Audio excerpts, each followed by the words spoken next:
Are you supposed to feel like you no longer want your manifestation when you are manifesting it? Hello, my name is Emily. I'm a manifesting coach, and today we're going to talk about this theory, this rumor that I might have even spread myself, that when you get closer to your manifestation, you are not going to feel like you want it anymore. And that can be a little bit confusing for people who are just starting out and they haven't really manifested anything before.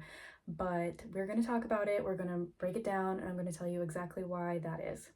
But before we get started, I want to let you know that I am available for one-on-one coaching if that is something that interests you. There is a link below that will take you to my Calendly booking page. So as always, when you are manifesting anything, whether it's a specific person or a career or a physical change, it does not matter what it is, the idea is always going to be the same, that whenever you're doing your techniques, whenever you are actually trying to manifest something, you want to get into the state of the wish fulfilled. You want to feel as though you already have it, and not feel it just emotionally, but you also feel like you can identify with the version of you that already has whatever it is that you want. I've said that probably in most videos that I make. So when you are in the state of the wish fulfilled, that is a state of having. That is not a state of yearning. That is not a state of wanting. It is a state of having. And when you have something, of course you don't feel like you want it because you already have it.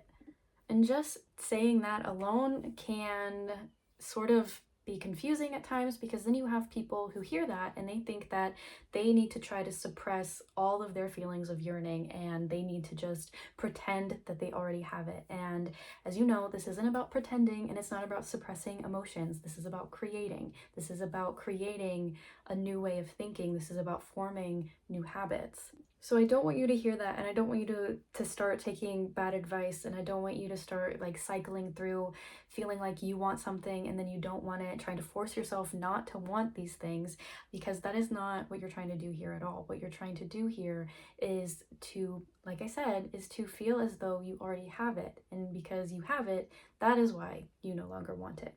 So if you're new to this and you haven't really experienced what it's like to be in the state of the wish fulfilled, and you might not actually really know what I'm talking about here, the best way that I can describe this is I want you to think of yourself as two separate things in one experience. So if you have a religious background, this will be really easy for you to understand. If not, just bear with me. I'm going to try to explain this the best way that I can.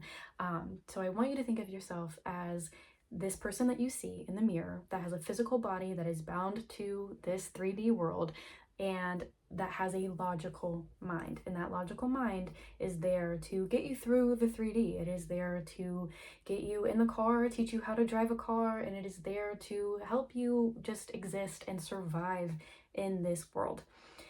Then you have the version of you that is all versions of you. You have your higher self, you have your soul, you have your essence, whatever it is that you want to call it. You have this other version of you that has a manifesting mind. And I like saying manifesting mind more than saying creative mind, because I don't want you to get the wrong idea. This isn't about left brain versus right brain. This isn't about like creativeness in the sense that, you know, you're writing stories or you're creating art or you're making music. This is creating worlds. So this is manifesting. This is your manifesting mind. And also, you know, it is also called your creative mind sometimes. But that mind is there to create. That mind is to help you get whatever it is that you want. That mind is there to help you have an amazing experience right here in this 3D world. And so when you're first starting out, your logical mind and your manifesting mind, they don't always get along, especially if there is not a whole lot of experience that you've had and you haven't really manifested a lot of things, so you don't have a lot of evidence for this. Your logical mind is constantly going to try to tell you that you're wrong. Your logical mind is going to try to keep you safe, and that's why this is happening. But it's going to bring up doubt. It might even make you feel a little bit delusional, which I think I'm going to make a video about that next, because if you're having trouble feeling delusional, you should watch it, because I hate that word. But I don't have any other word to describe what is going on. So stay tuned for that. But your logical mind is constantly going to be fighting your manifesting mind, because your manifesting mind wants to create, it wants to daydream, it wants to see the world as what it could be and not what it is. And your logical mind always wants to see it for what it is. So what happens when you finally shift and you're finally like living in the state of the wish fulfilled, and you're finally able to identify with the version of you that already has what you want, your logical mind is going to react differently than your manifesting mind. And your logical mind is going to look out into the 3D, and it's going to see that your manifestation is not here. It's going to see that things are actually the same, and that let's stay on the topic of manifesting a specific person. It's going to see that like you're still single, your specific person is still with a third party, your specific person is still miles and miles and miles away, whatever the circumstances might be. Your 3D mind is, or your logical mind is going to look at the 3D and see that nothing has really changed. But your logical mind is also going to see that you're feeling so much better, and your world is like opening up, and you feel like things are okay. You feel like everything is fine, and you're not getting triggered as much.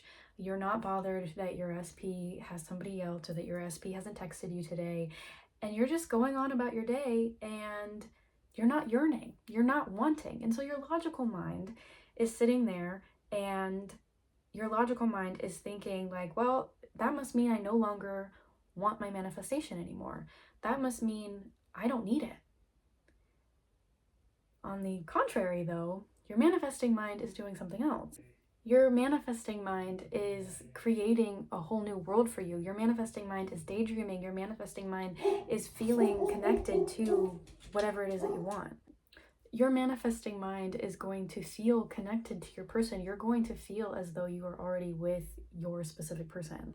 So you're going to still feel like you want to be with this person. You're still going to feel like you have love for them, only it's not going to be in the same way, because it's not going to have the yearning, it's not going to have the wanting, it's not going to have the waiting, it's not going to be or feel unrequited. It is going to feel as though you are the version of you that has your SP.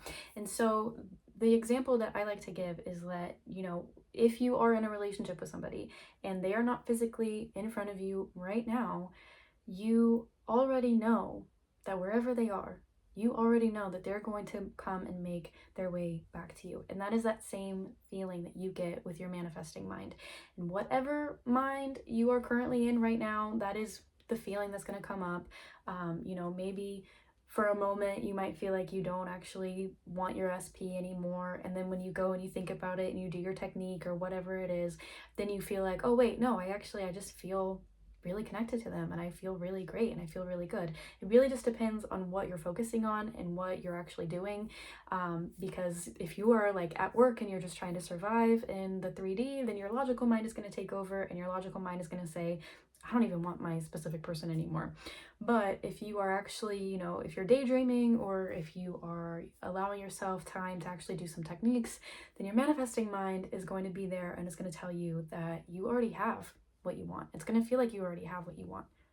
So again, having is not yearning, having is not wanting. So you have to remember that. And yes, it is somewhat true that you're going to feel like you don't want your manifestation anymore because you already have it.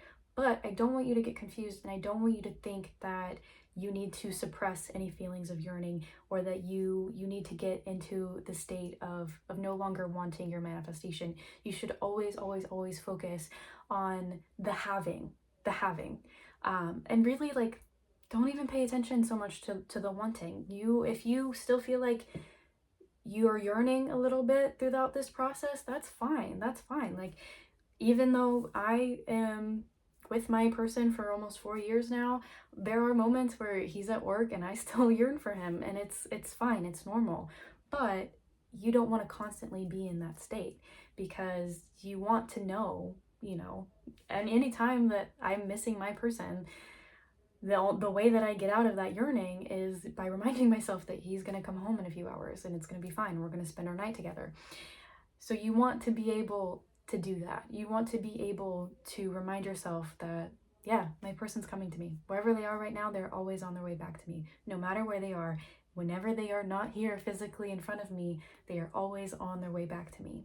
And that is something that I want you to remind yourself of, and don't get so caught up in whether or not you should feel like you want it. But what you should feel like you have is that you already have it. You should feel like you already have your person. And naturally, because of that, like I've said before, you're going to feel like you don't want it, because having is not wanting. I hope that that makes sense. I hope that I'm not rambling too much. If you guys have any questions, please let me know, and I will see you guys in the next one. Bye!